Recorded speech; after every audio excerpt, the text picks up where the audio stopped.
Hi YouTube, it's the Alorda, your favourite mega church cult survivor. I'm in mourning at the moment. If you've been following my content, my boyfriend was unalived in 2007, and then I joined a church cult under Dag Mills, and they told me that going to the grave was, anointed people don't go there, like it's EVIL. Just filling my head with human fecal matter. Hey Queen. I'm on live on TikTok as well, YouTube, and it just messed me up. I ended up staying there for 18 years to escape having to deal with the trauma of my boyfriend getting unalived by the police. But one thing that I will never forgive them for is the 18 years that I actually missed out on, being trapped in the self-sealing system. But when you're in there, it's like you're not in the world. Do you get what I'm saying? Like they have their own like systems and their own world that they create in there. So it's like they don't listen to worldly music. They think everyone in the world is evil. And do you see how that black and white, very like narrow-minded, us versus them, thinking they were able to get me and wrap me up? Because it's like, oh, we HATE the world, everything's EVIL in there. I felt like everything, I felt the world was like that. Because remember, my boyfriend's been unalived in police custody. So this is why I'm saying, depending on your trauma, it will depend on like your risk factors and how susceptible you are to joining church cults and high control groups. Because like I thought the world was EVIL. And to be honest, guys, I didn't think I was going to get any justice because it's the police. Do you understand what I'm saying? So I became like, I was in a religious psychosis. Thanks, my love. I was in a psychosis, and then it went into religious psychosis because I was sitting in my room 24 hours a day. It was so unhealthy. 100 people on the FYP, just praying in tongues. And then I was using all of the Old Testament scriptures, like basically to send curses. I was doing up incantations to the police, but that unalives him. But I was taught that was prayer, and there's nothing wrong with it. There's nothing wrong, because I think they needed a few incantations actually. A few, do you know what I mean? A few things sent their way. A few people do. Watch out, Johnny from White City. Watch out, watch out.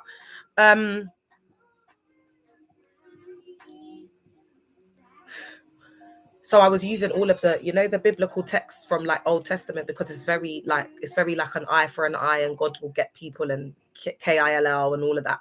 So I was just sitting there 24 hours a day, just like, like praying in my room in tongues, and just, it was religious psychosis. It was religious psychosis. And they were indoctrinating me so much that I became completely disassociated. I think I had a splitting in my personality. And that's why when you go in there and they want you to change who you are, do you see again, like people who come from gangs, like people who come from the streets and the roads, that's going to be very appealable to them. People who come from like pasts, like they don't even want to be themselves. The people who have identity crisis and identity issues, these are the type of people who are going to be easy to recruit, because they come with the born again rhetoric. The old has unalived, behold is the new. So I wanted to, Christ first 111, I wanted to escape myself. I didn't want to be here. I didn't want to live anymore. Thanks, hands. I didn't want to, do you know what I'm saying? So it worked out perfectly for me. And that's why I say that the only people that attend these places of worship are people who are in trauma, have absolutely lost their damn mind. Thanks, Enos. People who have been through grief, bereavement, and trauma. And the thing is, church cults are a phenomenon up until now, till I stepped in the car. So what I will tell you is, it is no more a phenomenon, because we know that trauma is the common denominator. That's why you get people who are millionaires, you get people who are celebs. You can have, like, look at Tom Cruise in Scientology. You can have a celeb. Karis has got Michael Dapper. First Love, well, nobody probably knows who Kaya Day is now. RS, remember Rolf Dave? First Love, I heard, like, the church cults have a few, like, social media guys. Like, it doesn't matter. It doesn't matter. It's the trauma. I guarantee you they're either brought up in them abusive homes, or, do you know what I mean? They were struggling with identity. They were bullied at school. The list goes on and on and on. All right. So that is why I was able to get wrapped up in it. Like, I weren't just attending, like, because I came from GANGSs, and I think one of the reasons, like, I've been showing a lot of photos of my boyfriend that unalived. Hey, lay your reef. And you can see I'm a ride or unalive. Like, when I love hard. Oh my God, it's got me in trouble so much. When I love hard. And one thing I want to say to all the gal them, like the young gal them, don't ever love a man more than you love yourself. I don't regret how much I loved Jason. That's Jason McPherson, who unalived, justice for him. But I loved him more than I loved myself. And so when he unalived, I couldn't cope. And that's why now it's like I'm reliving the trauma, but now I love myself and I have my spiritual practices and, you know, my own beliefs and whatever. So it's like, I don't think it can destroy me. But to the young gal, them, don't love a man more than yourself, because you will end up broken. And if I could say anything like as wisdom for young gal, them, that's what it would be. Because when you see a lot of these gal who love the man, like, you know, when that woman, is it Nissy T or whatever, her husband came out and started saying, oh, her breath stinks and whatever. And the reason why I did some content on that, yeah, is because that girl, she was crying in the car. She loves that man more than he loves her, more than she even loves herself. That's why she will sit there and allow the man to say it and then be on the internet like nothing's happened. Pick me, doormat, childhood issues, probably mother wounds, a lot of trauma. Yeah. So what I would say to gal them, if you know you got that kind of trauma, especially if you got father wounds, childhood issues, I don't think it's the time to be trying to take it from man. I think it's the time to deal with your childhood trauma, because a guy's just going to come in and he's just going to manipulate you, and he's most likely going to be a narcissist. And also you're going to be fresh meat and bait for preds, like the ones that attend these places of worship, the Porsches and the mugs and all of that. All right, so that would be my advice to you, okay? Because you'll really struggle. And I've got a video of me completely breaking down in the car today. My friend took the video of me, and I will be putting that up to show girls what happens when they love a man more than themselves. Do you know what I'm saying? So what I was basically saying is, so you can see with my boyfriend how much I loved him and how much I was riding out for him. You can see the love, like even to this day, chair. And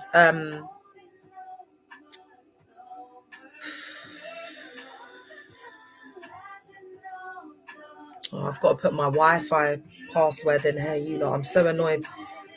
You can see that I would have been riding out for the cult. Do you get it?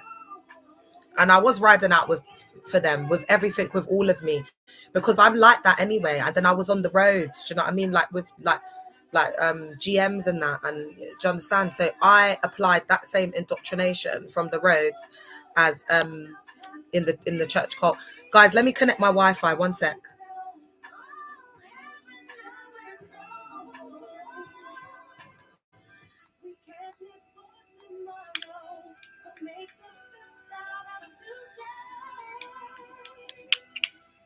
Oh my God, I'm showing you lot when I look rough. I forgot I was on YouTube. I look a mess.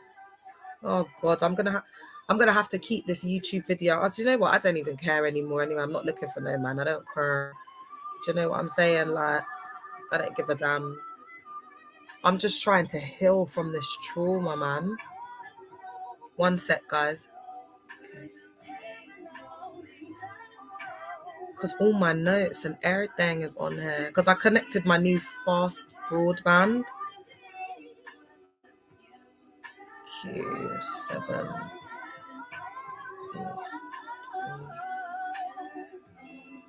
Let's see if I've put in the right password. Rainbow possibilities. Hi, Posh G. All right, guys. Let's get into it. So that was just a little intro. I think I needed to get some stuff off my chest. As I've been reflecting, not only on the betrayal from the church cult, because they betrayed me, they lied.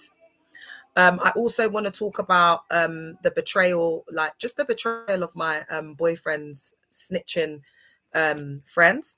So let's break down what betrayal trauma is. The reason why I want to talk about this is because a lot of survivors will have this, the trauma of the betrayal. And also you have to remember, like, we frame our whole identity around these settings, around what they're telling us. So there's a lot of betrayal because they've just lied.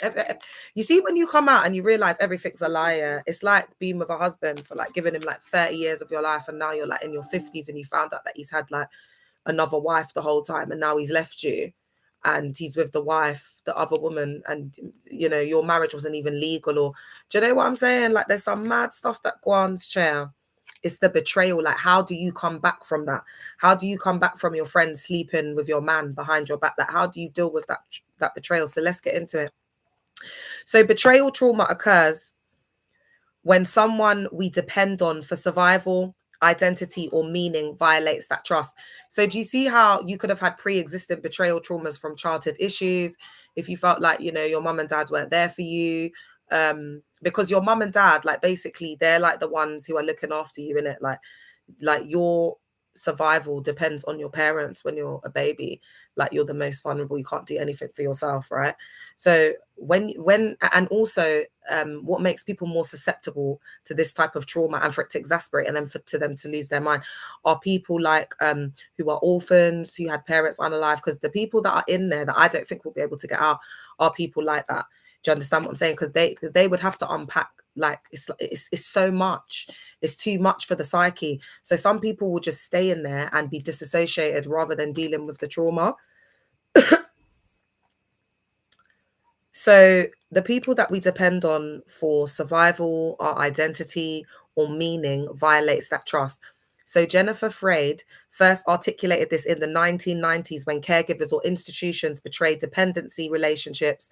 The mind may block or distort awareness of the betrayal because full awareness would threaten survival or attachment. So remember I said to you, there's some people that wouldn't be able to survive outside of this psychologically. An example of this is Mother Dianara, the female bishop of First Love, Dan. Her mum unalived when she was young. Her dad is also unalived and was in and out of prison. And then she was with her gran. I think her auntie took her in, and then her only family is like her gran and then her auntie.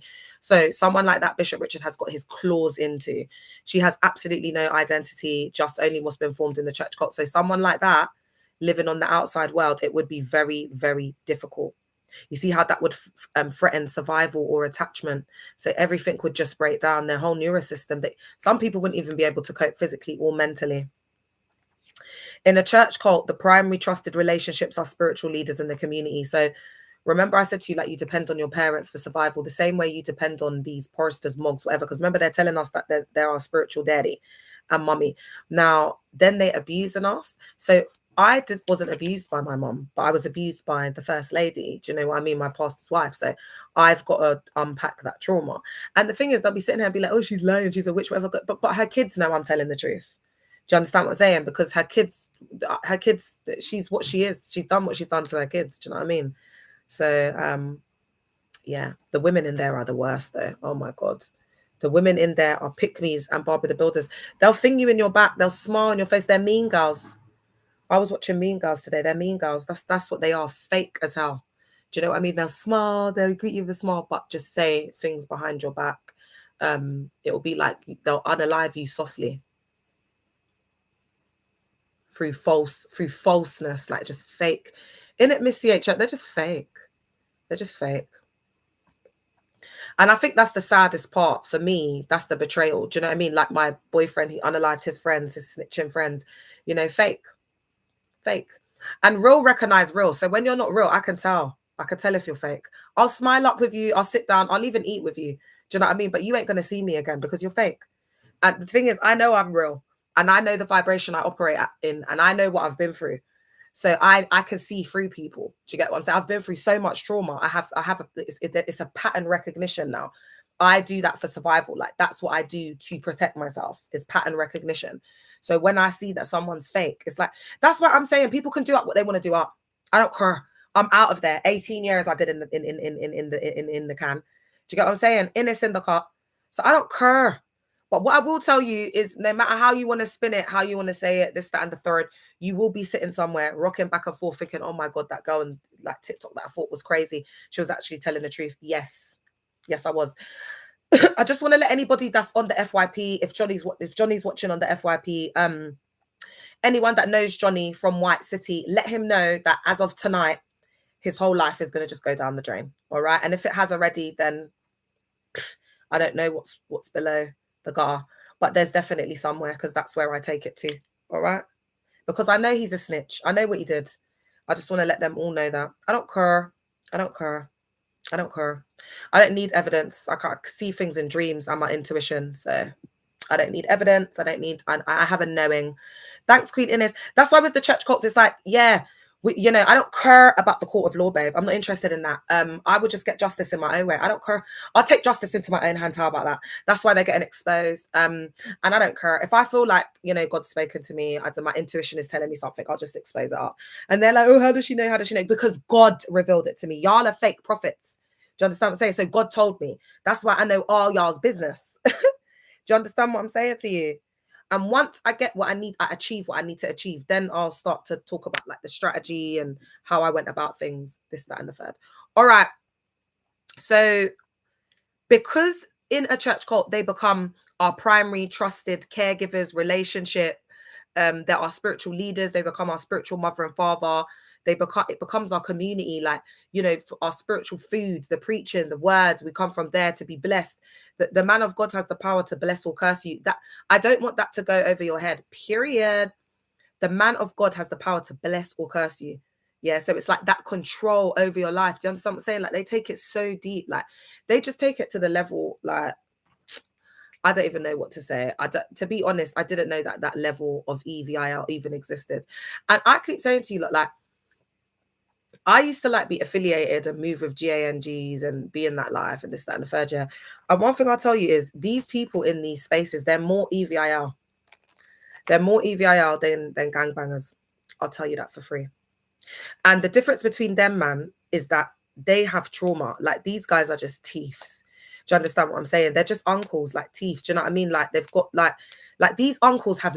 I want you to know, like my original type's uncles, but now I've just stopped because I think it was the trauma as well that was making me like want these guys. I'm starting to unpack this now. And they're just like all about money. Do you know what I mean? They only care about themselves. They're selfish. If they're not narcissists, they've got traits of narcissism. Most of them, they all cheat on their wives. They only care about themselves. They're some of the most selfish people that you'll ever meet in your life. These type of men, most selfish. And they're usually married as well. Okay. So what I'm going to say to you is that these mogs and whatever, they're just like these uncles in the club. Yeah, absolutely no different. All right. And so what I'm going to say to you is these guys that are like gangbanging and stuff, like they've been through a lot of trauma. Do you understand what I'm saying? So a lot of the time it's like trauma responses, but these guys are just pure EVIL. I'm not saying that there's not guys who are pure EVIL on the roads. There are, but they're it's not as much as in these places of worship, because you might get like a couple man that's like got a screw loose, or do you know what I mean, just an unaliver, like you might, but then he ends up in the mental home, or he ends up in jail for a lot, in and out of jail. Do you know what I mean? So you're a bit more protected. But these man in these places of worship, oh my God, they'll come to church on Sunday with their wife, you know, wearing their wedding ring just on the Sunday, but not any other day of the week. Do you know what I mean? And you'll be thinking, oh, he's got a wife, he's safe, he's this and that. Start making friends with the wife. Before you know it, my man's feeling you up in the back of the car. Crazy. Yeah. That's why I'm saying it's dangerous. If you're walking down the street and you see like, you know, like 50 man, they're all ballied up, they're all blacked out, you get me bunning on the side, right? You're going to be like, oh, okay, I can sense danger ahead. You're going to automatically judge them, man, based off how they look, because we're human beings. But if you see a man standing like preaching outside with a suit on and he's giving out his tracts with a smile, you think that that's safe. Do you see what I'm trying to say? That's why looks are deceiving. Looks are deceiving, because them hood ninjas, yeah, they'll be the first one if they see some injustice, they see something going on. They'll be there. They'll be ready to, do you know what I mean? They've got a lot of these type of man, they've got hearts of gold. Do you get it? That's why I don't care. That's why I said I'm the hood princess. I'm home girl. Like the hood loves me. Don't ever get it twisted. Like these man, them are ready to ride out for me any day of the week. So when they betray, abuse, exploit, lie, cover up, the trauma becomes a betrayal trauma. So imagine how women feel that have been essayed and raped, curvy vibes in the cut, and they've gone to the pastor. Like, remember I told you that survivor that went to Bishop Richard of First Love church cult? But word on the street is he's setting up his own church cult in Newcastle. So if you're from that area, just be aware, okay? And anyway, when she went to go and report it to the to Bishop Richard, he interrogated her, and he said, when a man of God has a moment of weakness, you can be like a door that he can get through, or you can be like permeable, or you could be like a wall, impermeable, that he can't get through. So it's just disgusting. Like they've got no empathy. They're great bowl misogynists, Oracle mama in the cut. You get it? Like it's just the MESS in there. So imagine the trauma of women not feeling heard, of women not feeling believed. That woman cried on the phone to me for an hour. like saying, thank you for believing me. Thank you for believing in me. Thank you for believing me. Are you all right? Oh, you live near New Cross. Oh, woman of light. Ooh, yeah. All right, babe. When I find out where it is, you might be able to help me, yeah. What was the moment that you clocked you was in a cult? Oh yeah, that's a good question. I haven't asked this. I haven't answered this question for a while. All right, guys, I'm going to set the scene. So it's the pandemic. It's lockdown. But before it was lockdown, remember the virus was spreading, and we were having the news with that weird looking alien guy, Chris. The scientist guy. So when they're coming on, it's called it goes by many names. First Love, Mustard Seed. They change up the names because they're corrupt. That's what I'm saying, girl. I don't know what it will be called. You get it? So I'm praying to God that God would lock us down. So now I'm thinking, why am I praying to God to lock us down? Like, this ain't normal. So when we get locked down now, I'm happy about this lockdown, yeah. So I'm thinking, why do I want to be locked down like a prisoner in my own home?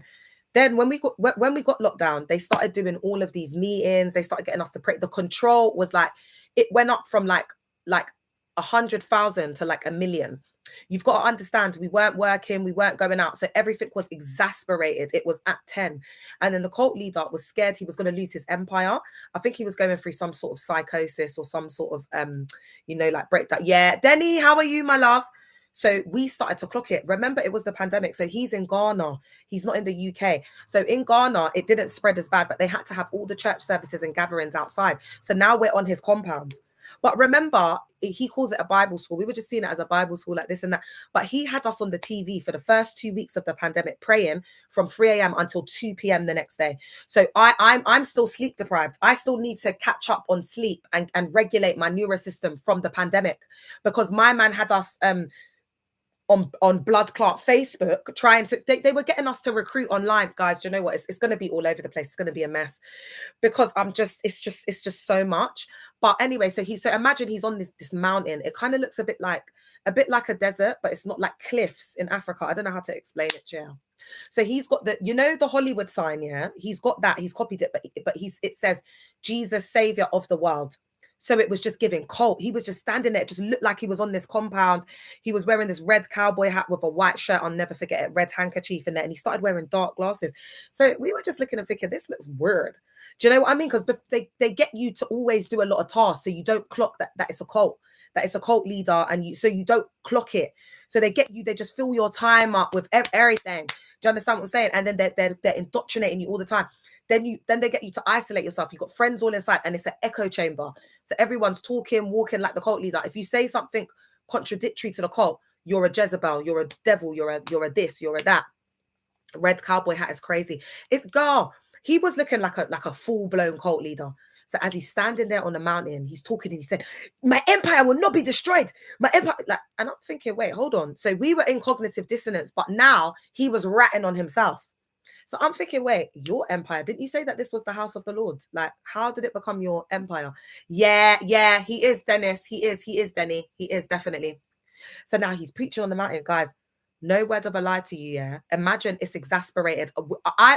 We all thought we were going to unalive, and it was going to turn into the tribe. Do you not remember the tribe that used to come on Channel 5? Basically, the tribe is, there was a virus. It broke out, but all the kids survived and all the adults unalived. And it went into like dystopian world. Do you get, where there's no like adults or leadership, like rulership? Guys, I'm not going to lie. I was going crazy. I hoarded so much food in my garage because I had like an American house. I attracted rats. Like, that's how bad it is. Like, I was in an actual it was like exasperate. Oh, did your mom? Oh my God. So your mom's like my age. Oh, it's a bad man series. Are you all right? Oh my God, the tribe. Amber, Ebony, are you all right? Oh my God, that series changed the MF game. Yeah. So anyway, I was thinking everyone was going to alive. So as he's standing there, I'll never forget it. He's wearing this red cowboy hat. It's got on these dark glasses. You can't see my man's eyes. Yeah. He's on the mountain going ham. He's lost it. I think it might have been my internal monologue that started talking to me and saying, if this man was to say that he's heard from God and God has revealed to him that the virus is going to spread all throughout, because remember, it was in Europe and whatever. So come sell all your belongings, come to Africa. I've got land for you to live. Rare, come and build your houses, sell everything you own. The Lord has revealed it to me. It's going to wipe out the whole of Europe and the UK. What would you do? And I was like, oh my God, what would I do? I would have to move to Ghana. But then I started speaking to myself. God, I was losing it. And then I was like, oh my God, but what would I do? My husband, would he come with me? Oh my God, the kids, the school. And I was like, oh my God, would I go? Would I go? And then I started saying, oh my God, how many people from the church would go? And then a voice came in my head. He's just like Jim Jones. He's a cult leader. No word of a lie to you. As God is my witness, strike me down, unalive me, strike me down now, Lord, if I'm telling a lie. Guys, after that, it just everything changed. Thanks for the follow. Everything changed. My ex-husband got me to watch this. Is it Christ Crucified? Christ Alone. That documentary that broke down sound doctrine. Thanks for the follow, Bex. Then I watched Cults Explained, and then just from there it was a wrap. Do you know what I mean? I started like, you know, researching cults, and you know, I just my cult met every single one characteristic. So I had experienced every single characteristics against the cult checklist, apart from being essayed and great, because I'm a retired gangster. Do you understand what I'm saying? Like, nobody anywhere any day is going to be trying to put hands on me, especially in that environment. The guys are like on the DL. The guys are feminine. The guys are a bag of gal. Do you know what I'm saying? Like I was moving with real unalivers. Have you seen my boyfriend that unalived? Are you all right? Billy Biggs. Okay, babes. Do you know what I mean? Like, I'm the female version of him. I'm not afraid of anyone, anywhere, any day. Do you get what I'm saying, Beck? So the man them, they were intimidated, they were afraid and scared. They were running around in these streets saying that Leah intimidated them. I was intimidating. Okay. Do you get what I'm saying? So the man them in these spaces, especially in the places of worship, they become like their mogs and wogs. Even if they were a serious guy, even if they were a trapper on the roads, I don't care, because you're not like that anymore, babes. Yeah, you were that. Now you're not. Now you're like your mog. Do you get what I'm saying? An idiot. That's why I don't put no respect on. I don't care. Do you know what I mean? You lot are fake wanksters. And they never wankster, but you never done that. They're all in there trying to be like Christian GMs. Like it's a joke. It's laughable. I just look at them and I just think this is so pathetic. Like, and the younger generation, I was speaking to a survivor. The younger generation is so different. Like back in my day, like, did you not see my boyfriend? He was 25 years old. My man looks like a big, hard back grown man. They used to look after their gal them. They used to be out there working, providers. These man them now, they're like a bag of princesses. I don't even understand it. I don't even know. That's why I've had to be celibate. I'm not on the dating market. These man them are a bag of princesses. I can't work with it. Because they're going to put me in my masculine energy. Do you get what I'm saying? Now I'm moving like man them. Do you know what I'm saying? I ain't got time for that. So the man them now, when they say they're 25, like, look at Steps. I was flabbergasted when I found out that Steps was like 24. I was like, what the hell? I thought this guy was like 19 years old. Are you all right? So the man them back in the day that were like 25, and they were big, like 6'6", 6'5". You know, there was man them, they were big. Like nowadays, these little, they look like little boys. They look like kids. They look like gal. Yeah, and it's very fruity. Like the rap, like we've had the Offsets of these world. Look at Offset. So what's happened is we've gone from Tupac, Nas, Mobb Deep, Biggie, real unalivers. Remember these man them unalived. It wasn't rap. It weren't rap, my love.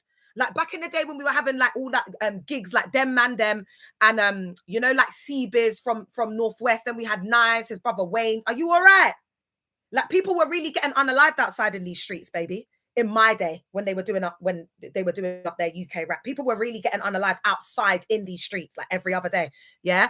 So what they've got now, because what we've got is people like C Central. We've got people like, you know, like commercialized.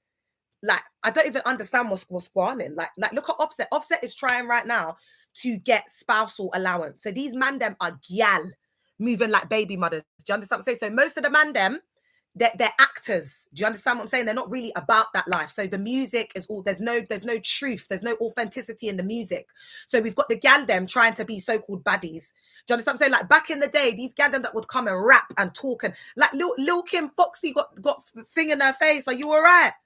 Foxy still dealing like it was real outside in these streets. Like my era, the gal them, they don't come, because you think you're bad when you're with your brethren, you're around your people, them, you're talking on the internet. But when you and me meet outside in the alleyway and we're on our own, there's no way you're going to want some of this. Absolutely no way you're going to want any of this. You ain't ain't even going to want a drop of this. So it's all right. You get, people can chat. They're my name, they could talk human fecal matter, they can say whatever. But in a dark alleyway at night, when I tell you meet me there, like you're gonna be shooketh on your own. That's why my generation is built different. Thanks, Ines. My generation is built different. We didn't have the internet. We're not clout chasers. We're not actors. When we were doing things, we were doing things in real life, not to be seen on the internet. And that is on period point blank. Do you understand what I'm saying? That's why no one's gonna come have any chat for me. All these little gal and boy from this generation, I don't get it. Especially inside of this space. Like, you lot are a bag of idiots, bruv. Like, line it up. I don't care. Do you understand what I'm saying? It's a laugh. Did you see the video I put out? Like, we sit down and laugh at you lot. Like, we're really from the streets. Like, I've noticed that the survivors that have left, we're all the chosen ones. Hi, we're all the chosen ones. If you look back at our lives, guys, the trauma, the things we've gone through, God has taken us out.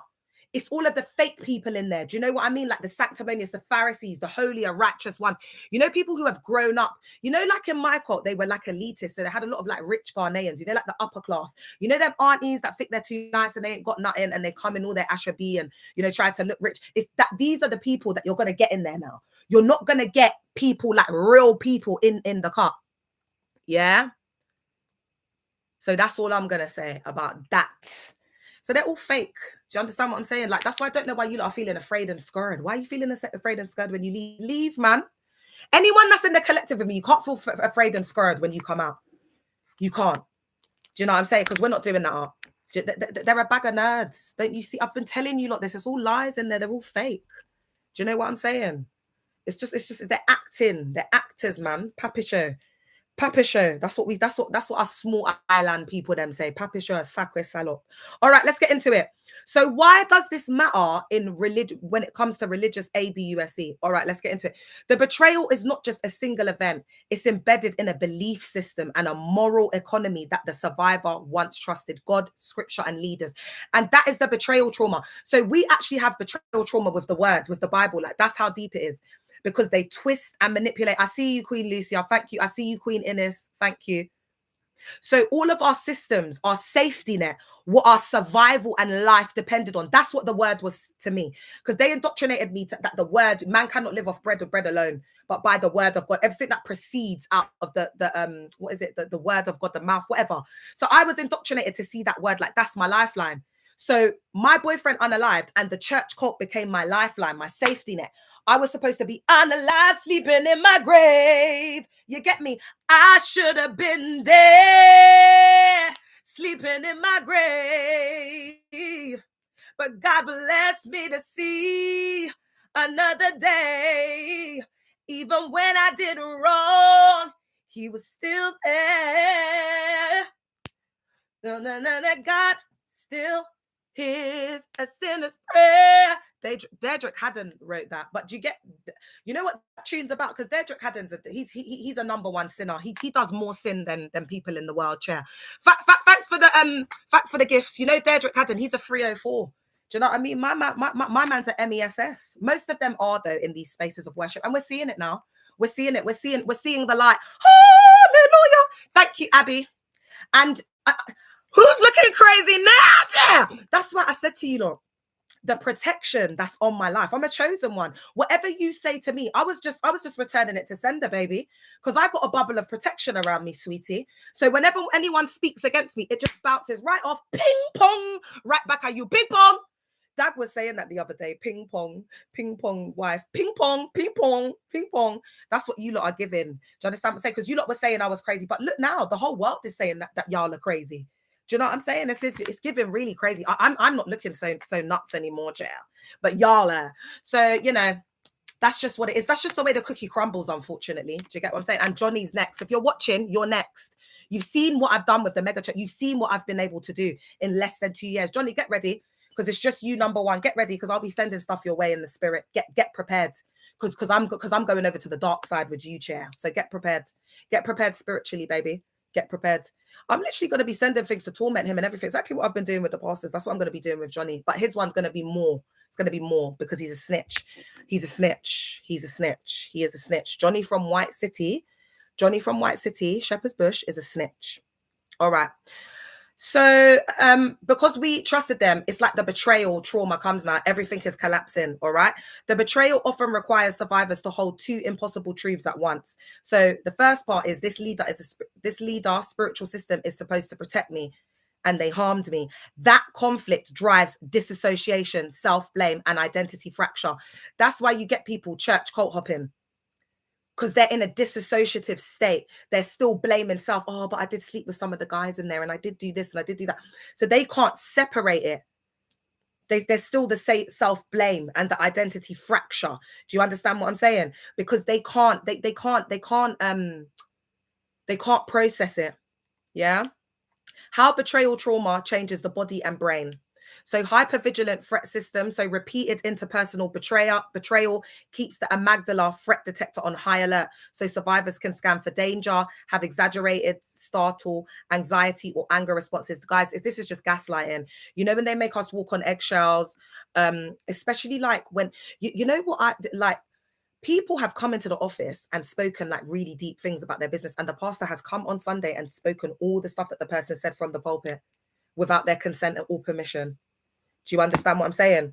Without their consent and permission, and then they've come on and they've just been speaking absolute human fecal matter. Now everybody knows the person's business in the church.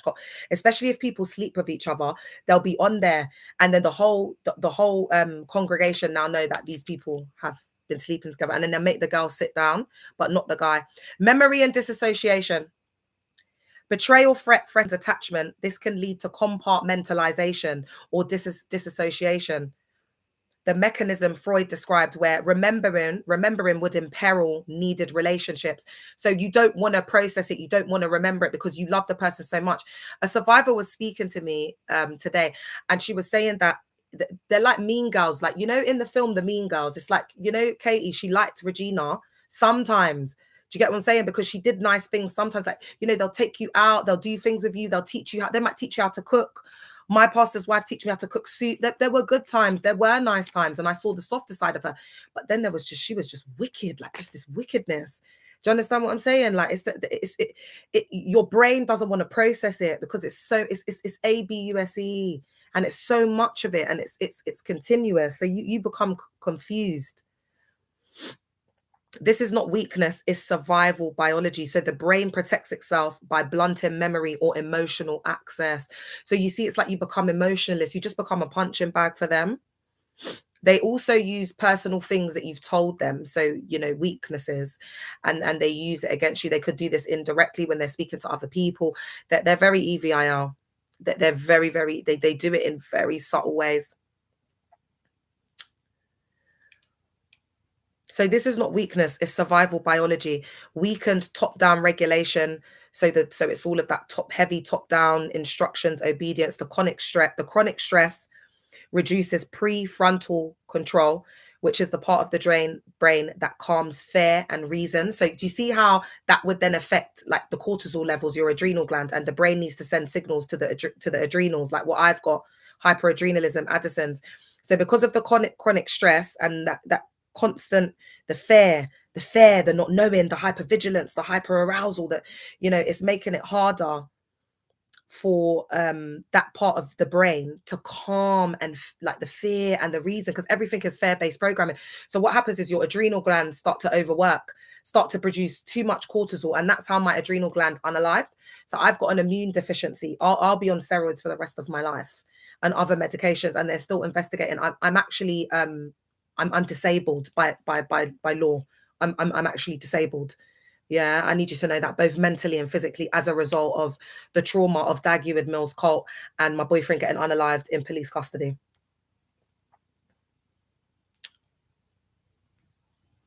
Body embedded cues. So shame, posture, breath, gut distress, sleep problems, chronic pain. And do you know that these are all of the stuff that we had, guys? Do you understand what I'm saying? Like, especially the chronic pain. I have so much trauma, like trapped in my body, man. There's so much trauma stored like in my body. That's why I need to do a lot of releasing work. People often report their bodies know the danger before their minds do. So again, it's like, oh, that looks good, isn't it? I need to make this a little choke.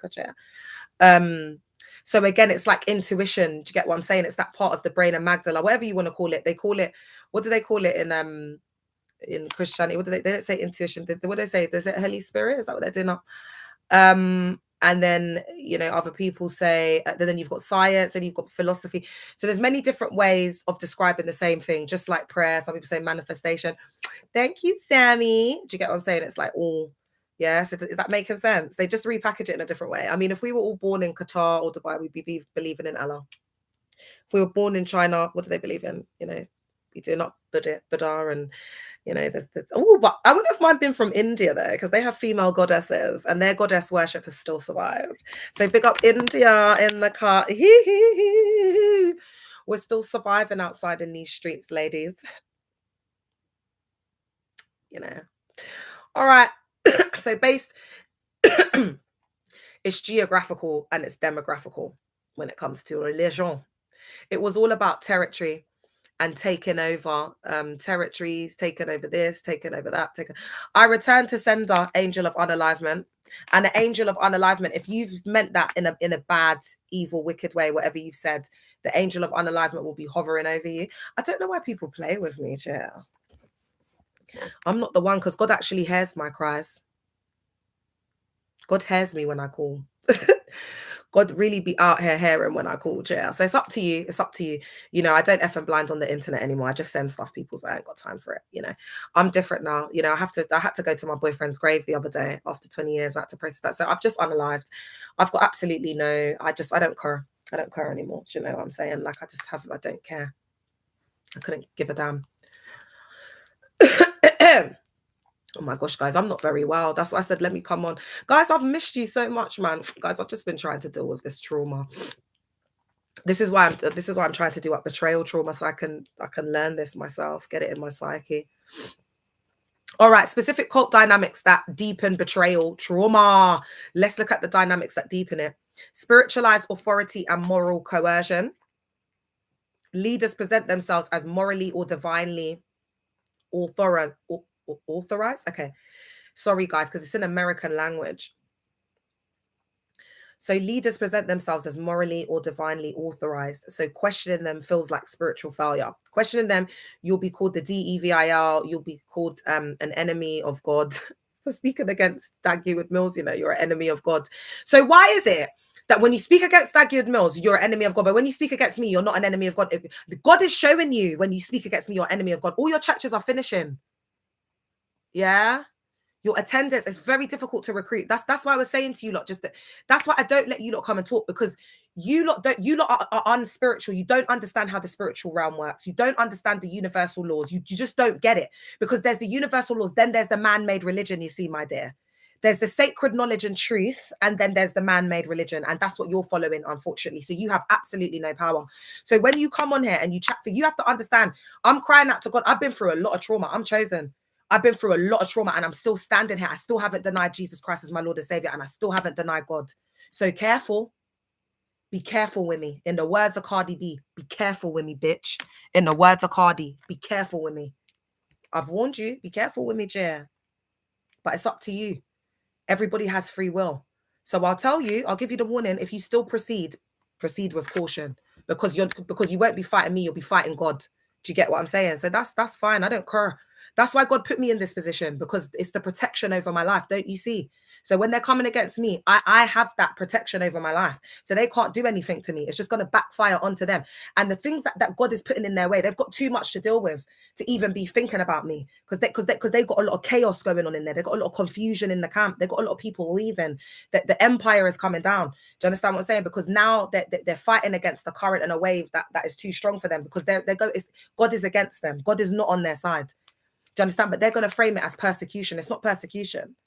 It's all of the EVIL, all of the witchcraft. It's all of the dark witchcraft. It's all of that from the thousands of years when the Romans and all of that were doing up whatever they were doing up, and Nicaea and all that. Thanks for the follow, Letitia. Have I said your name right? So don't play with me, babes. I'm a deconstructed black woman. I'm a deconstructed black goddess. So let's not go there. Let's not go there. Let's not go unaware. And if I hadn't tapped into my divinity like the cult leaders do, I wouldn't be able to go up against them. So you have to deconstruct, and you need to know who you are, because we're all divine. Do you get what I'm saying? We're all children of God, you know, but that's if you believe it. You might be an atheist, but guys, I need to talk like this because, you know, I'm dealing with my boyfriend's unalivement, and I'm dealing with a lot of trauma. So I can't ask people if it's okay at the moment, because if you want me to be sitting here in my right mind, I've got to talk like this, yeah. Because the only thing that's keeping me going is God right now. I'll keep it real with you. Do you understand what I'm saying? God is, you know, and God's love can be shown through people as well. Do you understand what I'm saying? Like through orchestration and synchronicities of the universe and things like that. Divine appointment. you know, divine meetings. Do you understand what I'm saying, guys? So just, if you're still believing in God, trust in God. And if you don't believe in God, trust in your damn self. That's why I'm saying me, myself, and I. If you don't believe in God, just always have yourself. Do you understand what I'm saying? Because that's not going to resonate with everybody, because not everybody believes in God. So have yourself, babes. That's on period, point blank. All right.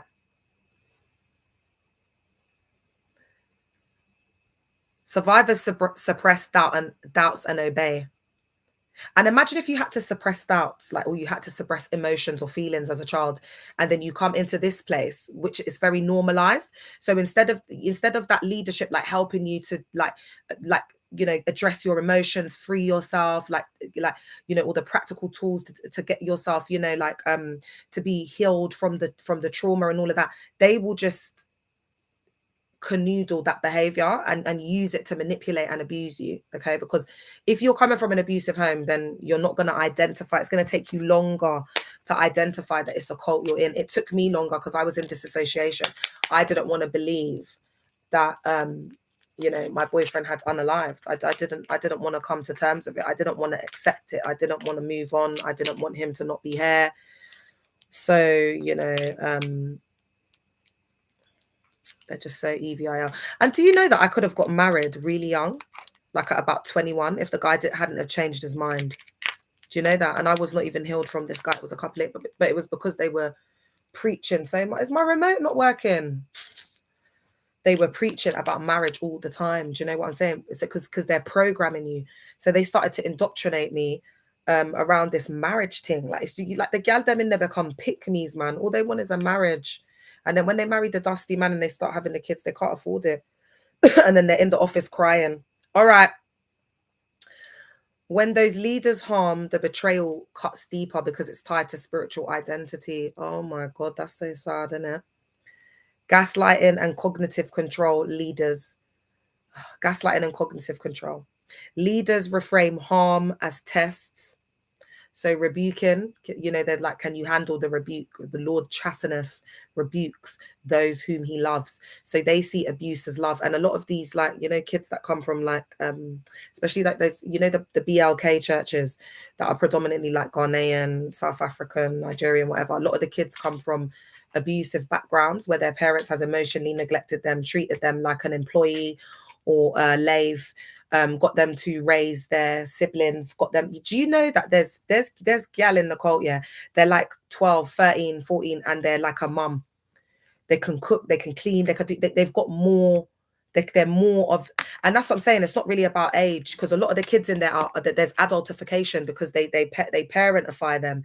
There's a lot of enmeshment with the young guys, the mums, because the dads are just a load of human fecal matter. They cheat on them, and the women have been taught to be like doormats over there because of colonization, especially because of slavery, and all the patriarchy and the toxic cultural stuff. Oh, why do you want to leave him? You have 2 children with him. You're going to leave him. Men or cheat, they're going to do the same thing. It's only Nigerian women that can handle our men.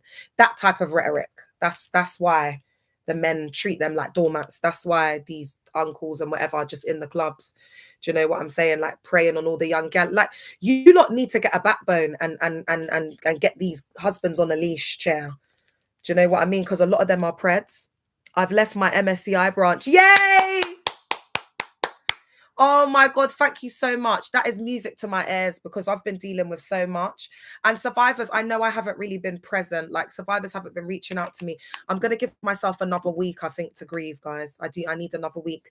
And then I'm going to do an announcement video saying that I'm opening back up the phone line to survivors. I'm going to be, you know, looking into the church cults again. And I will be doing church cult content. Don't ever get it twisted. But I just need to get all of this stuff out about Jason. His birthday's coming up on the 6th of October as well. So after his birthday, I think once I've released all of that, then I'll start getting back onto, like, you know how I do, just exposing up the church.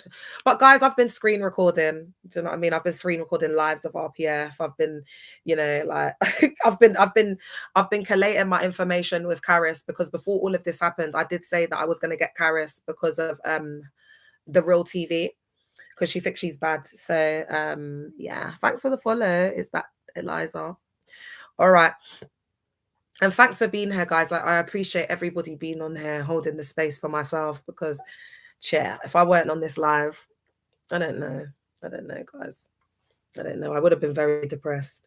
All right, so that cognitive distortion increases dissociation and shame. Let's look at isolation and information control. Cutting off outside supporters stops reality checking. Because remember, it's an echo chamber in there. Everybody's thinking, acting the same. Nobody has free thought. There's no critical thinking. When we look at the bite model and we look at the influence continuum that Dr. Stephen Hassan, cult expert, has made, we can see that the negative authority, it looks like isolation. It looks like narcissism. It looks like cloning. It looks like manipulation. It looks like dictatorship. It looks like submission. It looks like obedience. Do you understand what I'm saying? And that's why the women are living in chains. They're in HELL because a lot of the men that they're married to are EVIL. They're not providers. They don't human fecal matter on them. Do you understand? Like there's these women, there's no love. They don't feel love. That's why the aunties look like that. There's no love. When a woman's loved by a man, when she's really loved and looked after, you can tell. You can tell. You can tell. And that particular religion has destroyed our people. It's destroyed our generations. You should look at your mother every day. And guys, it's the truth. You should look at your mother every day, and for that reason be like, I'm out. I'm not doing that religion anymore. Look, where has it got my mother? Where did it get my mother? Wasting her life, looking like an old pensioner when she's 50. 50 ain't old. Have you seen my mum? You can still look good at 50 now. I'm going to be 40 in less than 2 years. If you take care of yourself and you love yourself, ladies, don't you see that there's a beauty in maturing as a woman? There's a wisdom in aging. That's why it's only real men that will go for the older women. The preds will destroy all the younger women, cause them trauma, and then it's just the same cycles repeating. So now, we're getting this enlightenment, this truth is coming out. We're seeing that a lot of these men have patriarchal, misogynistic rhetorics. It's in the epigenetics. So this is like thousands of years of human fecal matter and misogyny and patriarchal ideologies and rhetorics. Why are we playing fair in an unfair world? That's why they don't play fair. They don't play fair in these church cults. They don't play fair. They're not paying taxes. They're crowdfunding. They're doing up a lot of under the table like cash. We give a lot of cash in there when we buy our tops, when we give to the pastor, the special offering, we have to go in and give it to him in his hand. He has to pray over it. All of that human fecal matter. So there's a lot of deception in there because they're just a bag of thieves. That's what they are. They're thieves. They're rascal thieves. That's what they are. I hope someone will thief from their daughter. Without alternative viewpoints, the group's narrative cements and survivors cannot easily re-evaluate the trauma, the betrayal. You don't have time to process the things that they're doing. You're just on the go. Do you understand what I'm saying? So it's when you take time to stop, that's when you start to realize what they're doing up. And I just want to say, if the person's still here that left their MSCI branch, congratulations, I love you. That news has absolutely cheered me up. I want you to know that news is going to get me through the night. You coming on here and being so brave, are you still here?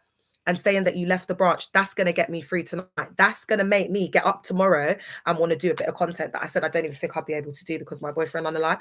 That gives me the motivation I need to proceed. I need to believe. You get me? Like, are you all right? You lot must be busting up, innit? Because I just come out with random things. But I got to make you laugh. We've been through HELL.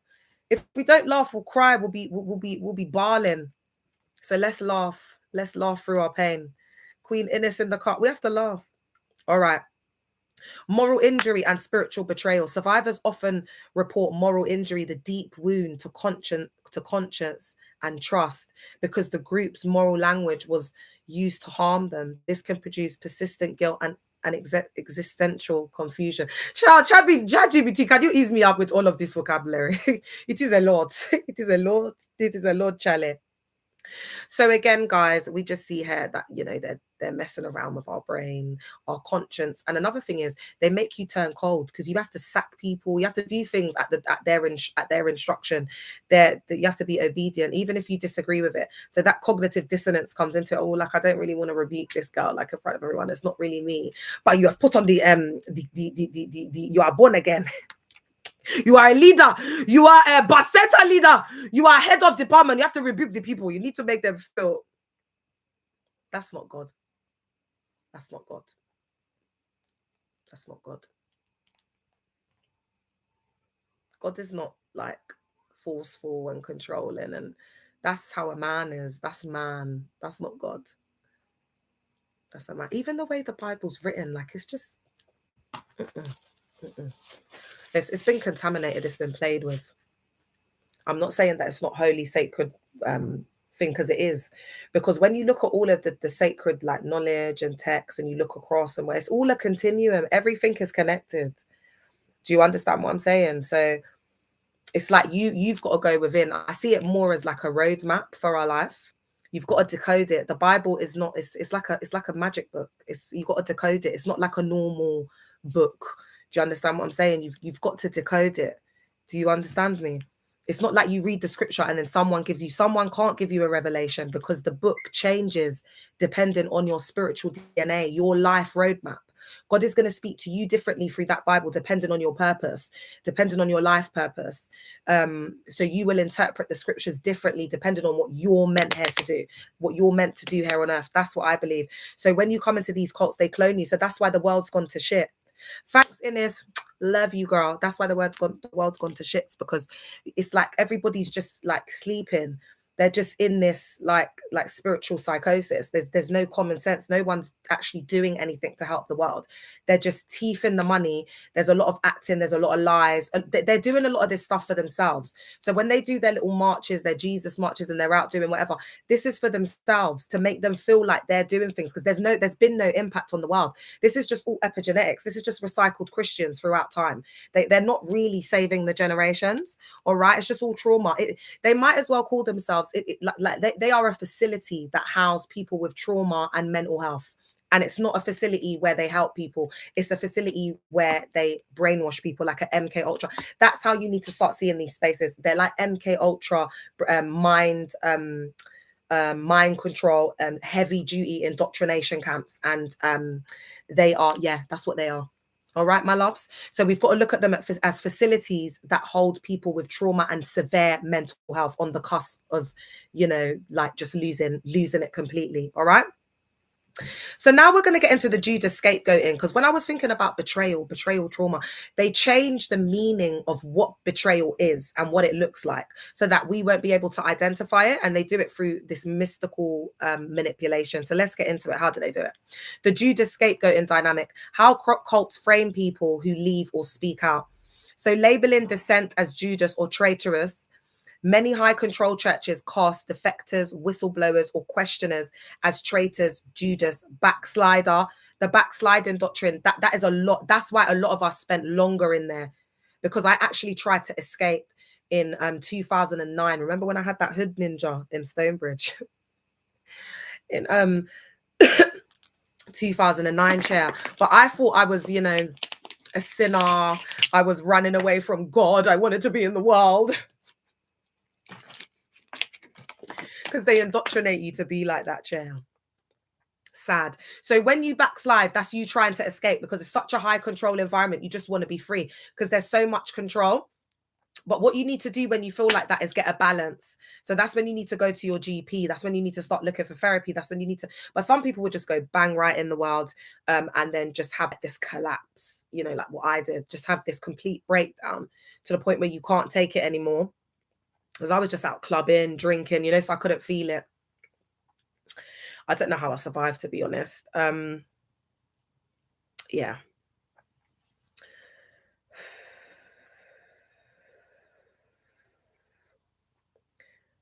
So labeling traitors as Judas, backsliders, this or dangerous, this is to morally discredit them. So that's what they've tried to do to me. They've tried to drag my name through the mud.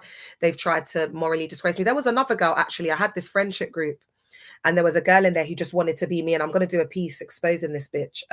I get a tattoo on my back. She gets a tattoo on my back. I cut my hair short. She cuts it. It's like she wanted to live in my skin. And when my boyfriend unalived, because I started clocking it, there's people who come on here, they're crying for their friend. How do I get my friend out there? I was surrounded by snakes and haters. You know what this girl did? Instead of being there for me and making the other girls understand what I was going through, this, that, and that, she turned into a Judas. She started poisoning their minds.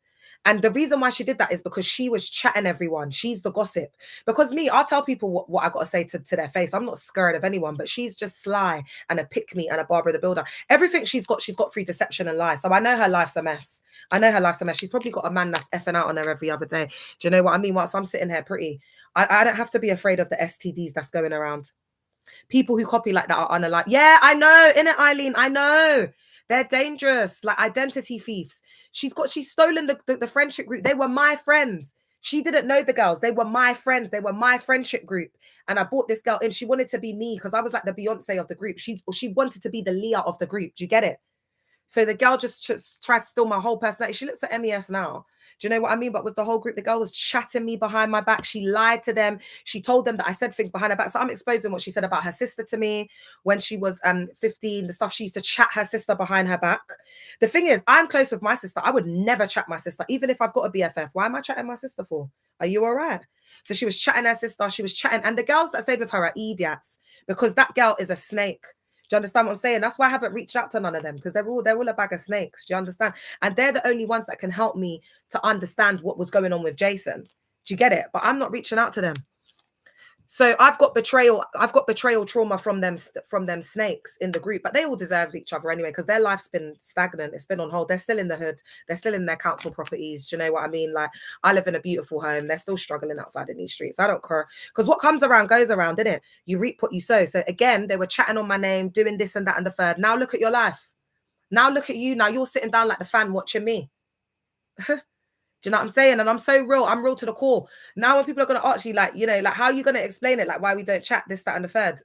Because real recognize real. The real ones know. Like, if I don't chat to you, bro, you're not real. There's a reason why I don't chat to you. If I don't F with you and I don't chat to you, you're not real. You're not a real person. You're fake. I've seen something fake in you. I don't deal with fake people. As Eileen said it, they're dangerous. People like that are dangerous, like fake people. If I don't mess with someone, I don't mess with them for a reason, guys. Trust me.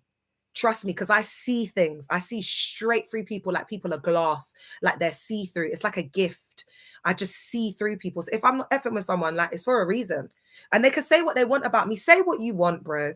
I don't care. Because the more you say, the more God's going to expose you and reveal it. Because my heart is clean and pure. Especially that friendship group. I didn't do nothing but be there for them. My boyfriend unalive, you lot start chatting me behind my back and doing all of that. When I'm in my distress, when I'm down, you kicked me. And this girl knows who I'm talking about. This broad knows who I'm talking about. I will be exposing you. I'll be exposing everything around your baby father because he doesn't know the truth. So everything around your baby father, because you're a liar and you lied to him. And you're just a little 304. I'll be exposing stuff you said about your sister. I'll be exposing all the chatting you were doing when you were chatting up all the rest of the girls. That's why she wanted to push me out of the friendship group, because she knew that eventually soon I'd start to clock it and then I would expose her to the rest of the friendship group. That's what she did up. That's what, but they're all like that. They're all toxic. They're all low vibrational. So that's why God removed me from that friendship group. All the rest of them that are in there, they've got nothing to show for their lives. That it's just that they're just in the system. They're just in a cycle. Do you get what I'm saying? They're just fulfilling. They're fulfilling stereotypes of coming from the hood. Do you get it? Like I haven't. So I don't care. I don't care. Do you know what I mean? You could just suck out. You know who I'm talking to? That girl. She's so sly. I'm going to expose everything. She's been talking. She's been acting like I'm the issue. These times, this girl was in my DMs. She's chatting me to the other girl, saying that I'm this, that, and the third. I'm this, I'm that. And then she's in my DMs begging it. So all of this I'll be exposing. So the friendship group, and I don't want none of them to contact me. I'm going to say it in the video. I don't want none of you to contact me. I'm not trying to do up resolutions. We don't need a resolution. I'm not trying to do up chatting to you lot again. I don't want anything to do with you. And a war, and a day, and a heart, and a war. I just want to tell you lot the truth so you know she's a snake. Yeah, and you lot know the truth because I need to exonerate myself because I've been disassociated for 18 years and people have been talking absolute human fecal matter because they're haters. They want to be me, could never be me. Do you understand? So I need to just expose it up. All right, guys, I'm just going to end with this and then I'm going to come back tomorrow and I'm going to break it all down, like, you know, like how we can free ourselves from this. So if you've ever dealt with gal them like that, toxic, mean gal, oh God. All right. And isn't it crazy how the bad stuff always happens to good people? Like these gal them, they still got their baby daddies around. They still got them. Do you know what I mean? Like my boyfriend's gone. Like, why did that have to happen to me? It's always the clean-hearted people, man, that go through all this trauma, and the most beautiful women that you will ever meet, the most kindest, most loving souls are the ones who have been through it. Like if you hear their story, it's like, do you understand? Like that's what it is. That's on period point. Like a lot of those people that are in there, they've been wrapped in cotton wool. Do you understand what I'm saying? Like spoiled brats. There's a lot. So those type of people are in these places and spaces of worship as well. And they're just EVIL to the core, to the absolute core. Then you've got the chosen ones like ourselves that are just beautiful. Like you could just see the kindness. Like you, Miss CHM, like your profile picture, girl. Like your blood clot profile picture. I was with a survivor because I was getting panicking because I wasn't seeing Miss CHM on the lives I usually see all the time. I was like, what's going on? And because I hadn't been on, I was freaking out. Like, I know how this survivor's okay. How's the collective? And then I was sitting there and I showed the survivor her picture and I was like, look at the light just shining, the beauty, the light shining. It's emulating out of the DP. You can just see the kindness. And I'm this is no word of a lie. Every single survivor that I've met has been just like us in terms of would give the shirt off your own back, like Christ. Clock it, clock it, clock it, clock it, clock it. The survivors, the people that have come out, we are like Christ. We are the children of God. Do you understand? Like we are the chosen ones. We are the royal priesthood. They are the Antichrist. They are the Pharisees. They are the EVIL ones. But so we just have to leave them, chair. You'll see as the times go on, it's going to get darker and darker because they're in the end times now. They're in Armageddon. It's spiritual. It's not a physical thing. It's spiritual. That's why you see what happened with the Mormon thing. It's spiritual. They're experiencing an Armageddon. They're in that world because that's their reality. That's what they've been talking about. Do you understand what I'm saying? They're fulfilling the prophecy right now. What we're seeing, it's a self-fulfilling prophecy. So, but they framed it as attack, persecution. It's going to take them many years to realize that it's human fecal matter, and it will. Because it's thousands of years of dark witchcraft. I put a spell on you and now you're mine. I put a spell on you and now you're mine. Do you get what I'm saying? Like this is some heavy spell work. Yeah. That spell, but I do rate it. I'm not gonna lie. I do rate it. I do rate the spell work. Yes, Queen Lila Rouge. You get me? Like, it's just, guys, it's just all magic with a K, but it's dark magic. And once you clock it, you get your power back. And then you can start to like send things back to them, play with their energy, manipulate it up. You can start to manifest things into their reality. You can start to distort it. Yeah. So get into spirituality, guys. Get into the metaphysics of it. You know, play back. We all need to be playing back because the more of us that wake up, the more powerful we are in this spiritual war. So just be spiritually guarded up, man. And you know, like where it talks about the sandals of peace, the armor of God, that is characteristics that you have to have. Do you understand what I'm saying? And that's why I said, don't watch me, baby. I'm all right. I understand spirituality. Y'all are the ones that don't. You know, are a bag of actors. So when you come across somebody who really knows God, you know, I'll finish. You're done for. Do you get what I'm saying? Because you're not on the right side, unfortunately. All right. So then we've got, did I talk about the lack of accountability, guys? I'm going to go soon because I'm just so happy this has lasted. Yeah. All right. So then we've got, so then they try and morally discredit you. Yeah. So this does several things for the group. It protects the leadership, defers others from speaking out. They get to brush, grape and essay under the rug. So there'll be a lot in these church cults. There'll be a lot about reputation, being a steward of Christ, being a disciple of Christ. That there'll be rhetoric on disciples, following, obedience. Did you see how it's all tied in? Because they're making you think, oh, reputation. Then they bring in a good reputation is more precious than jewelry, rubies, or whatever. So they emphasize on like they'll take little things out of the Bible and they'll make it into like full blown doctrine. Because do you see how the reputation is linked to becoming born again Christian, to becoming a soul winner, to becoming targets, getting people? Do you see what I mean? It's like a continuum. It's all part of the transcendental belief system to get us to get out there and get the people, because bums on seats equals coins. So it's all about the money. It's all about the peas. Yeah. It's all about the Benjamins. It's all about the Benjamins for our Daggy and Bishop. Bishop Richard loves money. Oh my God. That man will sit there, he'll be drinking his coffee with his legs crossed, and he'll be like, yes. He used to do some high pitched voice. They're absolutely nuts in there. All right. It protects leadership, deters others from speaking, and preserves group cohesion by creating an internal enemy. So that's why I said that that created an invisible enemy in the disloyal and loyalty book, loyalty and disloyalty book, sorry. And then God created a real enemy in me. So now that loyalty and disloyalty book has become a reality. I've made sure I've manifested it. I've used Dag's doctrine against his own damn self, because like an idiot, he puts all of his strategy and everything in a book. So now I'm using that against him. I have become the disloyal person, the one that he was lying about in the books. I've manifested it for him, because he's just a liar and the truth ain't in him, chair. So I've become that. Do you know what I mean? To take it down, yeah. All the lies, to take down the lies and uncover Like I've unmasked it. And it's the demystification of the lies of the church cult. All right. So then we've got shunning and excommunication as punishment and control. Removing people socially is both punitive and a warning. So when they remove people, the public humiliation rituals, all of that to break us down. So we become a shell of ourselves, and we're easier to indoctrinate, control, and use as slaves. All right, because they need to do the free labor for profit. So it's free labor. That's why they'll get them to build the church, paint the church, lay the carpets. The carpet, if they were laying carpets, do up everything. Sorry, guys, I just disassociated just then. Shunning intensifies survivors' sense of loss. And I think the fight or flight mode, taking away positions, dangling marriage like a carrot in front of you, they use marriage as a yardstick to abuse women and to maintain control. And the women work really hard in there, especially if you're a pick-me and a doormat, you'll be doing the most. The biggest doormats, pick-me's, are the ones who's doing the most, and some in these places of worship. They're just absolute pick-me's. They want to build a man up. They want to build a man up. They're all for a man. Do you understand what I'm saying? Like, they're not, do you get what I'm saying? Like, them gal there, dangerous. So it validates the leader's narrative. They abandoned God, so we abandon them. Ooh! Oh my God, that's what they do. Sorry, guys, that just went all through my body just then. I wasn't expecting to see that on ChatGPT, which deepens betrayal trauma. And these times we've worked off our arse. So do you see why you come out with the trauma? Because you haven't done it for God. You've done it for a man.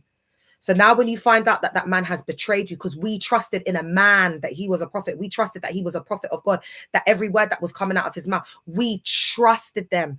We saw them as men and women of God. We put our trust and hope in them. So do you see where the trauma comes from? That's why you've got to separate God from the man.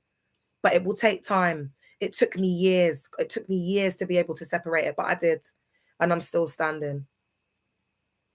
Lack of accountability, institutional betrayal, when institutions, religious bodies cover up abuse, protect leaders, or punish accusers. Survivors experience institutional betrayal, a separate layer of harm where the institution fails its stated ethical duty. That compounds trauma because the system meant to protect actually harms the silencers. This is exactly what happened to my boyfriend.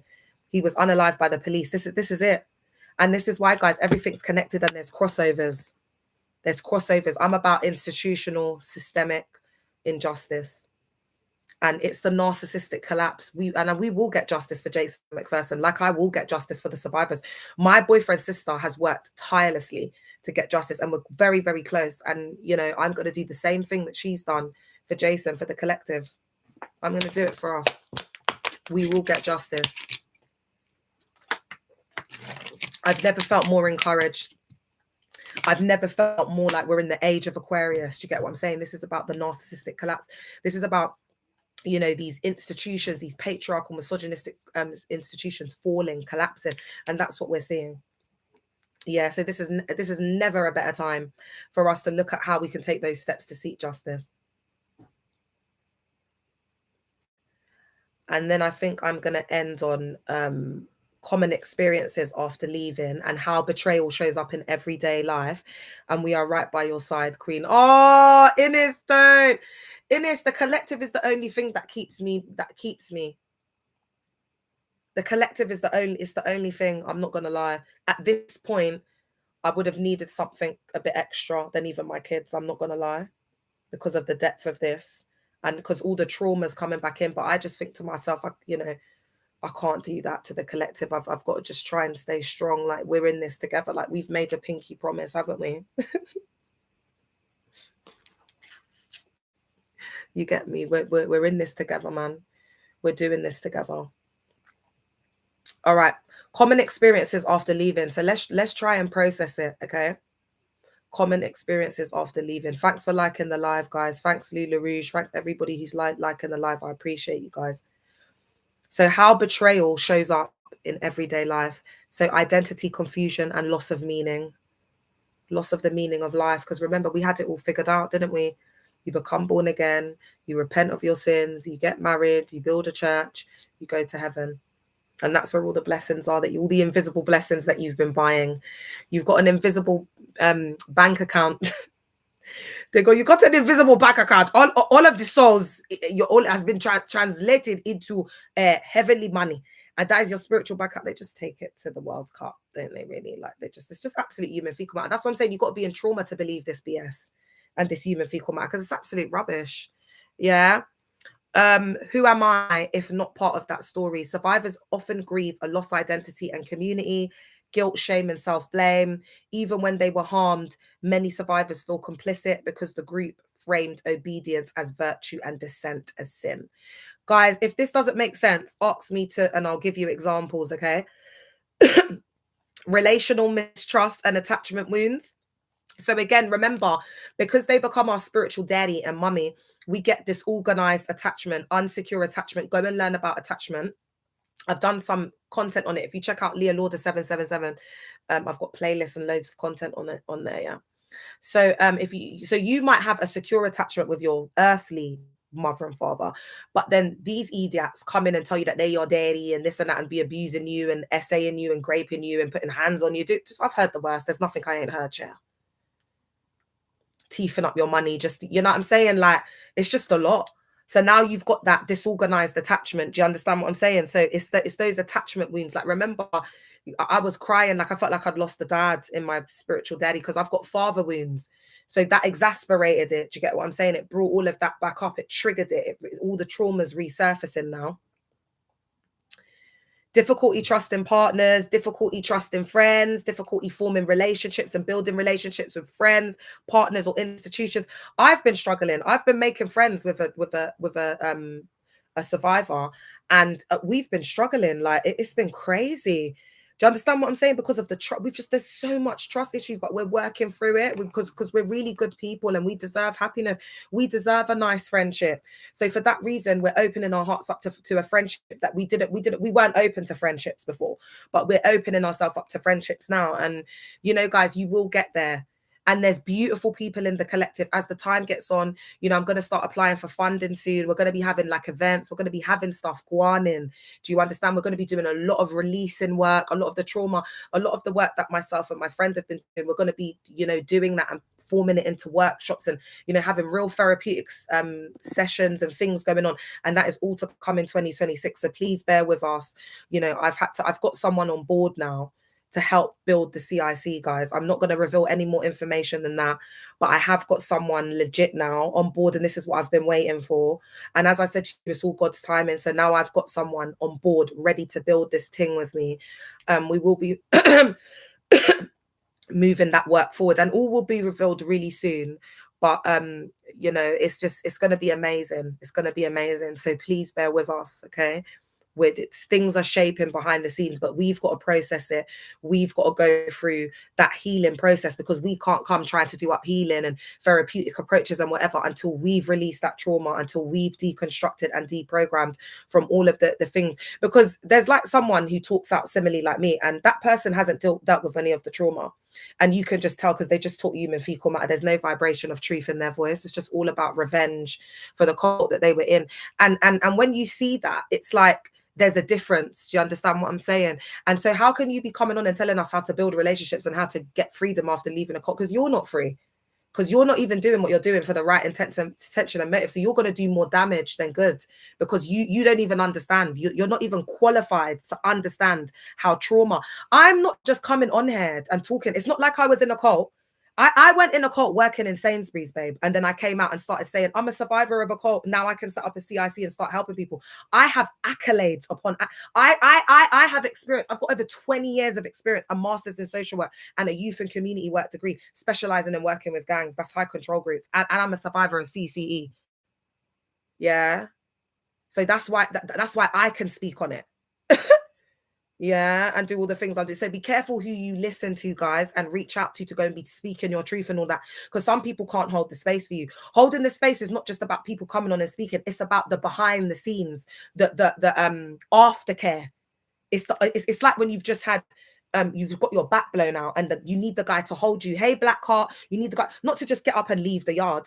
You've just let out all of your deepest, darkest secrets, and they've gone there and filmed you, and then after that they've been like, oh, well done, you're really, what have they done afterwards? What's been the process?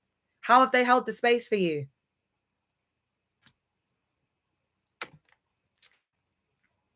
And I'm not saying, guys, to like it's only me that you should speak your truth. Please don't misconstrue what I'm saying. I'm saying set up your own thing and speak your truth. Do you understand what I'm saying? Like, we don't need anyone. It's social blood clot media. Anyone could go on and get a recording on a video and do it up and put stuff on their status and put stuff. Do you know what I'm saying? Because we can't be trusting anyone. Yeah. So just do it yourself.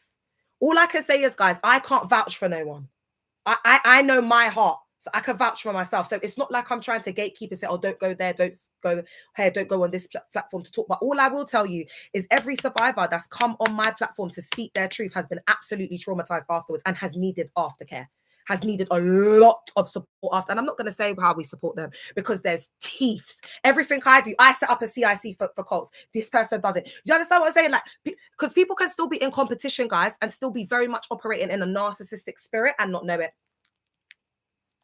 And not know it, chair. So I would just be careful, guys, because a lot of stuff comes up.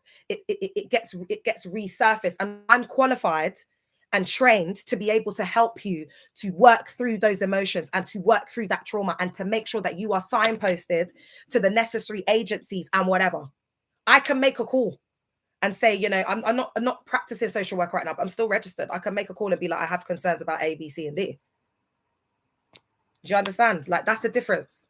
That's the difference. So make sure, guys, if you're speaking out on different platforms, that you make sure that the individual can hold the space and that their heart is in the right place. And also, you know, just have that discernment, guys, because I don't go on any podcast. I don't go on anything anywhere. Do you understand what I'm saying? Like, you're better off just doing it from your own account than going to different people. And do you know what I'm saying? Like, that's what I think anyway. But anyway, it's up to y'all. You do what you want, but I'm just saying, guys, because it's going to start kicking off soon. I'm not going to lie to you. So be careful. Be careful on what platforms, who and what and where you're going. Because some people, as I said, will do more damage than good. Okay? Because everything that we've built and everything we've done has been authentic. It's been led by the survivors for the survivors. Do you understand what I'm saying? There's no dictatorship in here. There's no hierarchical structure. There's no nothing. Like, even, you know, like people have been asking me, oh my God, like, you've got these followers, you've got this, you've got that, you can do this, you can, but it's not about that. We're a healing collective. Like, we're actually trying to heal so that we can live another day. Like, I'm just trying not to delete myself. I'm just trying to fight for my life every single day. That's what my focus is. Do you understand what I'm saying, y'all? But we're getting there. I'm healing. I'm releasing the trauma. I'm noticing it in my face. I'm noticing it within. I'm noticing it in the music I can listen to now and the things that I can watch. And, you know, it's becoming less triggering. But you have to trigger yourself to become less triggered. Do you get it? So, like, before, there were certain albums like I would listen to and I would just bawl and bawl and bawl. But now I can have them playing in the house. I can have them, you know, and think about Jason. And, you know, so I know I am healing.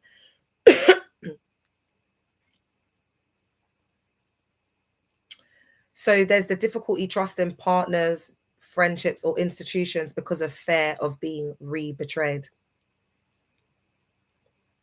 Because for some of us, these places of worship was like the last chance. Like, we were in such terrible states that we were like, yeah, we finally found it, our life. Now we're born again, we're new, and it's God's come through, and everything I've been through, it's all been meant for a reason. I'm supposed to go out and save all these people, and I can use my testimony because I've been through so much to save the world. And then when you find out that the pastor's been raping them, it's all been a lie. It's all about money. Can you imagine how soul crushing that is? How devastating that is? That's why they're all in there. They're all brainwashed. Lights are on, no one's home. They're like, they're severely indoctrinated, chair. So complex. So what happens as a result of this? You get complex PTSD symptoms, emotional dysregulation, chronic shame, dissociation. I want to say personality disorders as well in this. I think it does exacerbate it. Re-experiencing trauma, somatic symptoms, and interpersonal difficulties are common. So just getting personal with people, up close and personal, opening up to people, trusting people again, it just becomes like almost impossible. But you can get there, guys. You know, we've got to be able to open up ourselves again, and part of that is dealing with the emotions and healing and going through that. Yeah. Social and practical fallout: loss of housing, finances, friends, and social capital. Leaving can be materially and emotionally devastating. Yeah, like me, I lost everything. my savings, everything. I had to use all my savings to move to this new yard. I'm glad I was sensible, but it's because I got the girls. That's why I'm sensible and I did the right thing. But I used like all of the money I had left to, like, you know, provide a stable home for my girls and myself. And I worked really hard to get this house to where it is. And a lot of women will end up like that. A lot of women will end up like that as well, because they're the provider, they're the breadwinner in these marriages, because there's just bare dusty men in there. Hey, Jay, a lot of them do up 50-50, or it's the women. The women, it's 70% women running things and 30%. That's why you'll notice in these church cult spaces, the women move like man them. They're like head teachers, managers, like a strict subordinate school teacher. That's what they're like. And the husbands are like little kids in the schools that they're strict with, and they discipline. You get detention, I'll beat your ass. They're like that. Do you understand what I'm saying? So you'll notice it in the way that they are. The women are not in their feminine energy. They're like men. They're masculine, got a task to do this, and even now they'll try and be feminine, but they can't, because they've been in that masculine energy for too long, and they don't know how to get into the feminine energy, because the feminine energy is spiritual. Religion will put you in your masculine energy, survival mode and fight or flight. Spirituality will put you in your feminine mode. It'll put you in freedom. It'll put you in soft life. It'll put you in, do you understand what I'm saying? Like love in self, like the higher vibration. But religion puts you in a low vibration. So it teaches you to be codependent, seek external validation, trust in a man. You know, it's just human fecal matter. So you get destroyed in the end. All right. So guys, I'm going to head off. Is there anything that you want to say? Because I'm just so glad the lives lasted. I'm going to do up what helps, targeted recovery, steps for betrayal trauma survivors. We're going to look at therapeutic approaches. I'm going to be recommending specific therapy that you, because you know, also the therapy, like some people might need EMDR, some people might need emotional regulation. You know, there's different things depending on the trauma and how that has materialized in terms of the outcome, your behaviors, or the symptoms, sorry, that will help us to understand what type of therapy or intervention you will need. Thank you and love you, Empress. You too, my love. You too. How to hold organizations accountable. We'll be looking at warnings and things to watch out for. And then I'm going to be giving you the reference list in completion. All right. So we'll do that part 2 tomorrow. I should be on in the morning, guys. I'll probably be on early. I'm not gonna lie. So if you're an early bird, I might be able to catch some of y'all before you go to work. So that would be good, wouldn't it? All right, guys. I absolutely love and adore you. Thank you, collective. Thank you so much for being there for me. Thank you for rocking with me, man. Thanks for riding out with me, especially people like Miss CHM, man. You know, when I came on, I was crazy, chair. Some of y'all were still in the cult. Some of y'all were still in the cult. If you weren't outside the cult and whatever, you were being there too. Some of y'all were still in the cult. So that don't include you, because you weren't even aware. You weren't aware. You were brainwashed. But that's why I really like rate the people like Ines and Miss CHM and them, man, because it's like I went on no medication. I was in heaven and blooded. But I think people saw my heart though. I think people were just relieved that someone was coming for the spaces of worship, but I didn't know I was going to get so much support.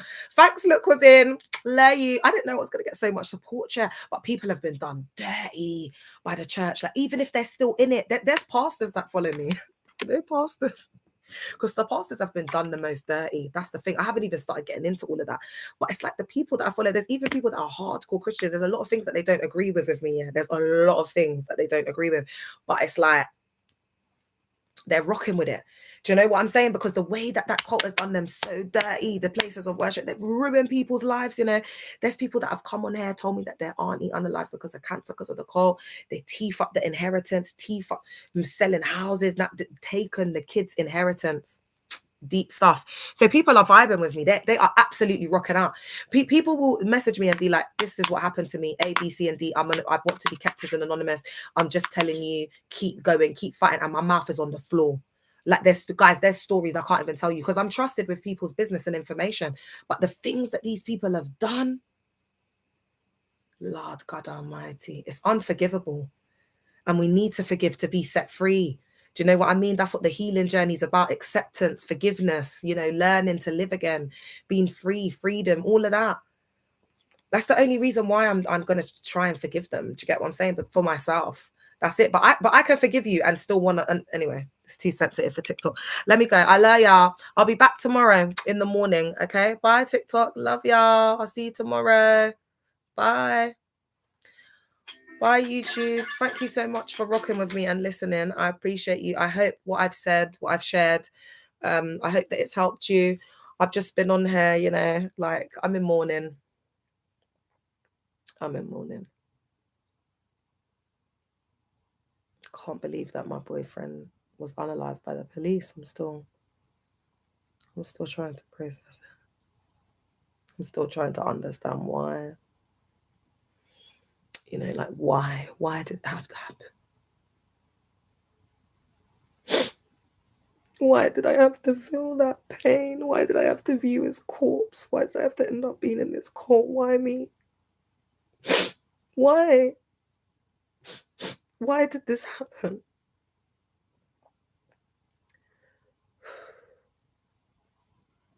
And I just think sometimes I just don't know if I'm ever going to be able to be the same. Will I ever be the same? Will I ever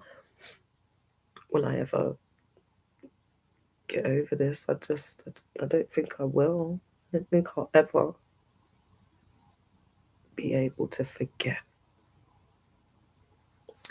Anyway, everyone that done me dirty when my boyfriend was unalive, get ready.